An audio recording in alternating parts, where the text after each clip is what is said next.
Hey, hello, and welcome to the Feel Strong Fitness Podcast. My name is Justin McClintock, and you're not training hard enough. You're not training hard enough. If you had a reaction to that, it might be because you feel like you're training pretty hard. Maybe you're making big changes. Maybe you're doing a tough challenge. Maybe you have long, complicated workouts. Maybe you're trying really hard. All of those things can be true and good and impressive and useful. But if you're not training hard enough, they aren't going to work as well as you want them to. Are you seeing the results you want? Are you feeling the way you want to feel? Are you able to do all of the things in life that you want to do? Is your progression and adaptation coming at an appropriate speed? If the answer to any of these is no, it's likely that you're not training hard enough. You're not going hard enough. I have been thinking about this a lot lately. Finding intensity, finding the places where it's appropriate to put intensity in your life, in your exercise, in your workouts is really, really, really important. Now, before we go too far, what is intensity? What are we talking about? For our purposes today, intensity is how hard you're trying. You can measure it in a bunch of different ways. You can measure your heart rate or VO2 or perceived exertion, reps in reserve. It can be expressed as moving heavy weight or moving quickly, sometimes moving weight quickly, pushing the edges of your capabilities as far as endurance and athleticism and physical expression. It is not simply moving fast. It is not just doing a lot of things or doing a lot of volume or even doing relatively challenging or impressive things, because all of those things can be done and often are done at sort of 75% effort. It might even be required in order to do those things to go at 70 or 75% effort. We see this a lot, especially in the sort of functional fitness, HIIT, CrossFit space, where intensity is often championed and is supposedly the name of the game. But the only way to succeed within the confines of those modalities is to go at about 75%, right? Reward the pacer was a hashtag back in the day for CrossFit, because the person who could pace, who could go out at 75, 80% and stay at 75, 80% would often, quote unquote, win the workout. If your intent is to win the workout, then that's the sort of thing you should do. If your intent is to have amazing adaptation and get incredibly fit and use the gym to be able to do all of the things you want to do in your life outside of the gym, then that's not the most useful way to do it. And that's what we're talking about, by the way. None of these things are wrong. None of these things are bad. None of these things are even harmful. But it's a little bit of a waste of time. And that's why this is important. One of the tenets of Feel Strong, we talk about it all the time, is not wasting time. We detest having our time wasted. Overwhelmingly, we have found that the kind of clients we tend to vibe with really don't like having their time wasted. This means not doing things that don't contribute toward your needs. If it isn't useful, meaning it's not giving you a result and adaptation that is going to take you where you want to go, I don't believe it should be part of your program. It shouldn't. That doesn't mean your program is going to be all super fun stuff you love doing all the time. I said needs and wants. Sometimes the things you want are not the things you need. And it's my job as a coach to interweave those things in a way that is useful, practical, and effective. You'll actually get them done. So we hate wasting time. Working at too low of an intensity level is a waste of time. You're either not pushing adaptation at all, and or it's so slow. It's going to be so slow that for most people's needs, they aren't going to see it at all. It won't be measurable. It won't be visible. It'll take forever. We don't want to spend 2 years getting to a place we could get to in 4 months. Now, intensity, like so many things in fitness, is relative. This is one of the reasons we do a lot of work with RPE and RIR. RPE is rate of perceived exertion. How hard does something feel? We tend to measure it out of 10. RIR is reps in reserve. How many more reps you could do after your set finishes. So if you do a set, if you are assigned a set of 10 squats, RIR 1 to 2, you should finish that set confident you only have 1 or 2 reps left. Not at least 2 reps left, but only 1 or 2 reps left. Why do we do RP, RIR all the time? Why not just stick with rep assignments or weight assignments? The reason is because none of our clients are currently in lab conditions. That means they have tons of stimuli every day, which are affecting them.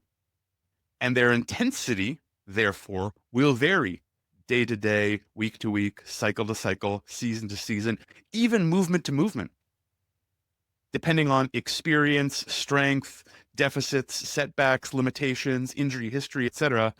It's perfectly normal for someone to be able to go really hard on a leg press, say, but not really hard on a pull-up.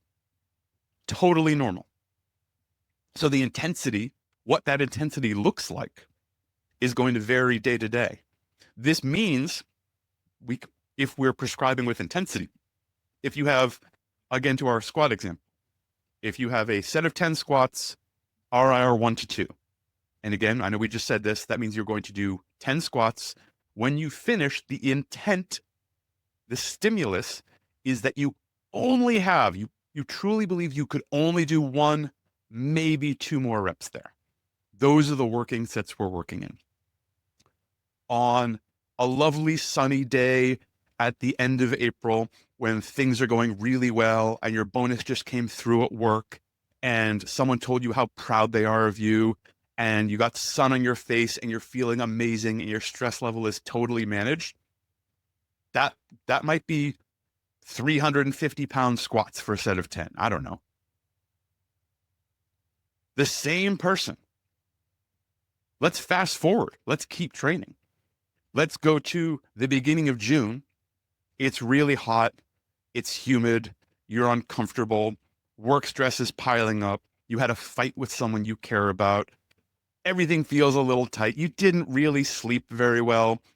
Part of work piling up means your nutrition has been, let's call it a little subpar. You're eating at your desk, certainly not mindfully, more caffeine and energy drinks than is really ideal, but you're still making time for the gym.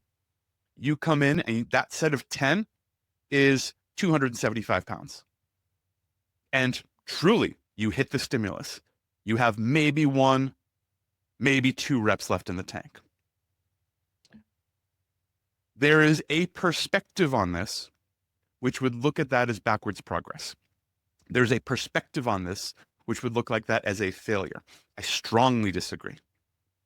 Because if that's true, and this is also comes with experience, but if that's true, and both of those sets that we talked about, 1 at 350, 1 at 275, were a set of 10, and truly the person only had 1, maybe 2 reps left in the tank, then it was the perfect stimulus.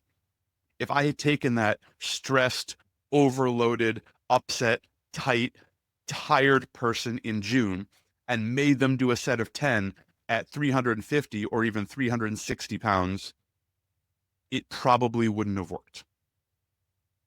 They wouldn't have gotten to 10. They would have, worse situation, they would have gotten hurt. They wouldn't have been able to do it. As they were warming up, it would feel way, way, way too heavy. They would know it wasn't going to work. Now they feel like a failure. It's a little devastating. It's adding to their stress. It's adding to their not feeling good. So both of those were correct. And both of those are pushing intensity. What is pushing intensity? So we talked, it could be pushing weights, pushing speed, pushing reps, pushing distance, pushing time under tension. We often use intensity, often, not always, but often, combining volume and RPE or RIR to work across rep ranges so we can get strength, function, and body composition benefits all at the same time. So this might look like week 1 is 12 to 15 reps of a movement at RPE 7 to 8, and week 5 is 6 reps at RPE 9. And we'll progress that way. So continuing to push the intensity, dropping the reps. So we're likely, if we're hitting the intensity and all things are controlled for, which they aren't always, but in an ideal situation, we are getting more and more weight or more, whatever, depending on what the movement is, but more and more intensity. As those reps drop, we can get more and more out of it. Even on a body weight exercise, we can make this more intense. We can increase the contraction. We can increase the time under tension. We can hammer the quality of the movement. Now, a big element of this that I think gets overlooked a lot is that your ability to measure your own RPE or RIR is entirely based on your experience. It is entirely based on your experience. What you think is hard is based on your experience. For the coaches out there listening, we have all had clients early in the relationship. You're doing something and a client does a movement, whatever it is, a single arm press, and they do a set of 10 and they just rocket through it. Maybe the last one slows down a tiny bit and that client puts the weight down and goes, "Oh, that was really hard." And your eyes get wide and your jaw drops open. Ideally, that doesn't happen. Ideally, you keep your coach face on, but you're like, "What? That wasn't hard. That was, you're not even warmed up. That was so fast." You're both right. You, your coach's eye, all of your experience, having seen tens of thousands of these reps potentially, knows what hard looks like, knows what really pushing that envelope looks like, because you've been lucky enough and fortunate enough to have clients who share those moments with you. This person has never felt what that feels like. They haven't made those neurological adaptations. Those synapses don't even exist. What they just did felt really hard. Crossing this bridge, connecting these points in a way that is effective and empathetic and useful and supportive is one of the most important things a coach can do. Helping someone learn what they're capable of is incredible. A big part of that is leading them down the path safely, carefully, empathetically of getting really, really, really uncomfortable. This isn't pain is weakness leaving the body. This isn't anything like that. But anyone who's trained a long time and experienced this sort of thing knows that just because it starts feeling hard doesn't mean you're anywhere near failure. And because that gulf exists, it means that your hard isn't very hard. It's getting hard. It might be exhausting. And as we spoke earlier, that scale of what is hard to very hard is going to move day to day, week to week, month to month for people based on lots of internal and external factors. But the ability to take a client to places that are uncomfortable, and uncomfortable places are often scary, and scary places are your body is going to want to draw back from it. Your body wants to stay safe. Your nervous system is going to jump in and give you a bunch of signals that this is a bad idea. It's going to spike your heart rate. You are going to start some chest panic breathing. Things are going to get difficult. If you have someone who has built up the trust and the credibility to lead you to that place, it's going to be much more okay. Many people who believe they're training hard don't know how hard they could go. Now, hard isn't failing necessarily. What you believe your failure point is, you're likely off, and you're likely off by a bit. It is very normal for me to see someone doing a thing, a movement, a modality, and they stop because they say, I can't do anymore. That's it. And I know for a fact they have 3, 4, 5 more reps. Just because something feels really difficult, that doesn't mean that's the edge. That's, RIR 0 to 1. That isn't training to failure. Hard isn't failure. Your lack of belief, when your brain says, well, I can't do another one. That was it. That felt so slow and so grinding and so hard. I definitely couldn't do that again. You don't know that you're right. You might be right. You might not be. What about partial reps? Partial range of motion. I did a squat and it was so slow out of the bottom and I'm scared to go again. I couldn't possibly do it. Could I go halfway down and get back up? Oh, maybe. So I'm not really done. I could do more. I would say partial ROM isn't really failing. If we're actually talking about training to failure, which we're going to get into, and not all intensity is training to failure, and training to failure is not the end all be all. But if we're training to failure, it is mechanical failure. It is, you try really hard to do something and it doesn't happen. You try to press a dumbbell overhead and it won't leave your shoulder. Not it gets halfway up and you can't quite finish it. It doesn't leave your shoulder. What I just described is uncomfortable and challenging. Now, if this sounds interesting to you, how do you find these failure points? How do you dip your toe in and see what it's like to actually train to failure? Well, the first thing we do is make sure that it's going to be incredibly safe with movements we are very comfortable with. Very safe with movements we are very comfortable with. This means, and I talk about this all the time with people in a number of different modalities. I always assume that a movement is going to fail, no matter what movement I'm doing. I don't want it to happen, but I plan for it. This involves how I lay out my training area, right? I have given people lectures about leaving lots of weights stacked next to them when they're doing some kind of barbell movement, pressing, squatting, snatching, whatever. Because should that barbell drop, now it's not just going to bounce and land on the ground flat. It's going to hit the edges of weights and become a missile flying in an unpredictable direction. If you fail, it shouldn't be a catastrophe.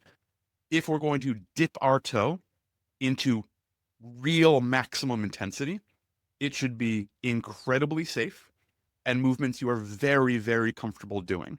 Because if you're learning something, if the movement itself is incredibly difficult, and think highly technical weight movements or more complex body weight stuff, kind of gymnastics, calisthenics, lots of great stuff to work on, probably not the first thing we're going to take to failure. So maybe it's dumbbell pressing or pulling or some isometric holds. Have you ever actually taken a plank to failure? And there's twists in here, of course, right? I would say taking a plank to failure means amazing form. When that amazing form breaks, are you going to slam into the ground? No, but your belly starts sagging, your hips tilt over. You're not really doing a plank anymore. With the intention that our plank has, I would say that's failure. It's a very safe place to do it. But Justin, I hear you cry out. Isn't going to failure dangerous? Yes. No. Well, it depends. It depends on that experience. It depends on how often you've done it. It depends on the movement, how comfortable and experienced you are with this movement, how well you can execute it. It depends on the intent. Why are we doing this movement to begin with? Not all movement should be taken to failure. Not all people should be training to failure. Some people should never train to failure, ever. What's your history? Your injury history, your medical history, your workout history? What are your goals? Where are we going? What are we trying to accomplish? There's lots of situations where really high intensity or going to failure isn't the go to because it's the wrong choice. A chronic pain and injury, we're very unlikely to take things to failure that have anything to do with that chronic pain and injury. We might take other things to failure that have nothing to do with that issue.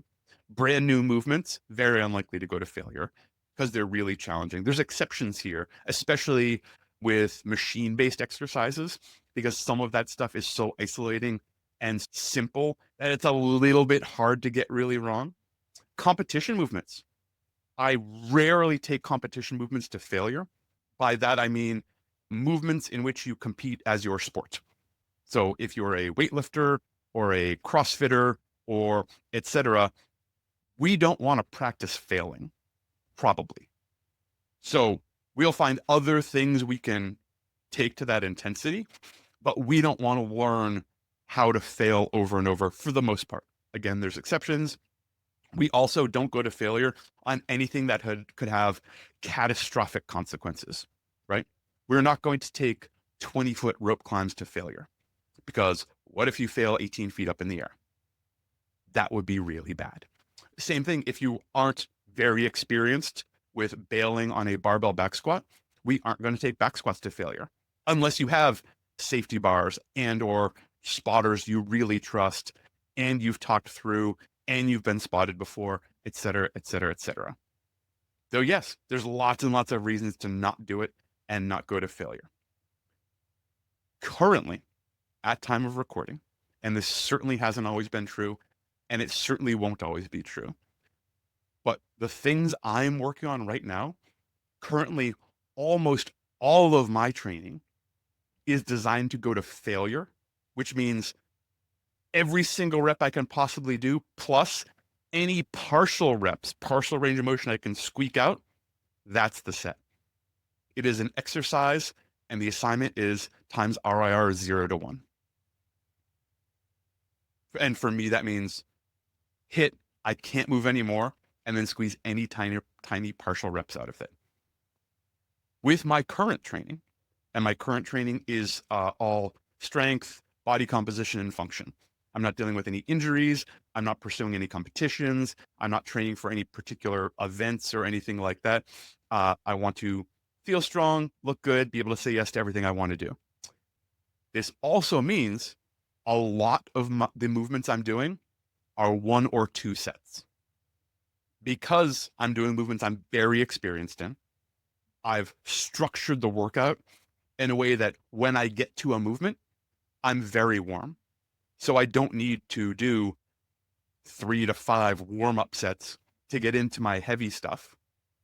Also, because I'm going just RIR 0, it doesn't really matter how far I go. Now, I will tell you, I try and keep all of my sets under 15 reps. That is entirely for time plus volume. I just don't want to be there that long. And depending on the movement, I might not want to put that much volume. So I'm making a choice. I'm doing a single leg squat until I can't go anymore. And if you do one set of a movement that you're comfortable with and truly take it to absolute failure, you probably don't need that second set. You can try it. I throw them in sometimes. I'm not going to say that I wish I was disciplined and sort of awakened enough and believing in my own effort enough to always do one set to absolute failure and just move on to the next exercise, knowing that I've squeezed all the juice there is to squeeze. I will sometimes go back for another one. Most of the time, that second set is far less and just backs up the idea that one set probably would have been enough. Intensity. Really, really important. Intensity is where the results live that most people are after. You likely don't know what your failure point is, and it will serve you very well to at least find places to be able to feel what that's like. Because when you think you can't do anymore, you're probably wrong. This isn't a character failing. This isn't a personality flaw. This is just people. It is your brain and your body trying to keep you safe. That was really hard. You should stop. Yes, it was really hard, but you can go harder. Having another set of eyes on you is the best way to do this. If you aren't able to work with a coach, either in person or remote, where you can send them some video, take video of yourself on some things. I know in this wild world, there's gyms with tripods everywhere. It can feel like you're showing off or part of the problem or something like that. Be respectful. Always be respectful. We are good gym citizens. Take video of yourself because you will often be surprised when you do a set of a movement and your reaction will be, oof, wow, that was heavy. That's really getting hard. I'm really starting to slow down. And you watch the video and it looks like someone who's moving fast and has plenty left in the tank. Having that presented to you is incredibly valuable. This is, I believe, the best reason to film yourself. To be able to be an outside observer on your own movement, because your proprioception isn't going to be perfect. We all have this, especially warming up, especially more experienced people. Because if you're used to moving really fast, when you start just moving fast, it feels slow, but it isn't slow. It's fast. And you can push the intensity and go medium, and push the intensity and go slow, and push the intensity and go really slow, and push the intensity and start grinding, and push the intensity and finally fail. And if that's the goal, then failure isn't a bad thing. You nailed the stimulus. Exposing yourself to intensity safely, carefully, intentionally, deliberately is a game changer. If you are someone who is exercising and trying to get results, I urge you to find ways you can do this. If you're not sure how, reach out. Let's talk about it. If you are a coach and have clients who you know could go harder, who they say something is really hard, they say something is really challenging, and all of the information you're collecting tells you that isn't true, I challenge you to find good ways to have these conversations and listen. It's not that they're wrong. And listen really carefully, because sometimes that felt really hard is actually, ooh, that hurt. And that's an entirely different path. But if it just feels really hard and all the information you're collecting tells you they have more, I believe it's your job to lead them down the path of finding what really hard, what intensity feels and looks like. You're not training hard enough, but I hope now you have some tools to move forward. My name is Justin McClintock. Feel strong.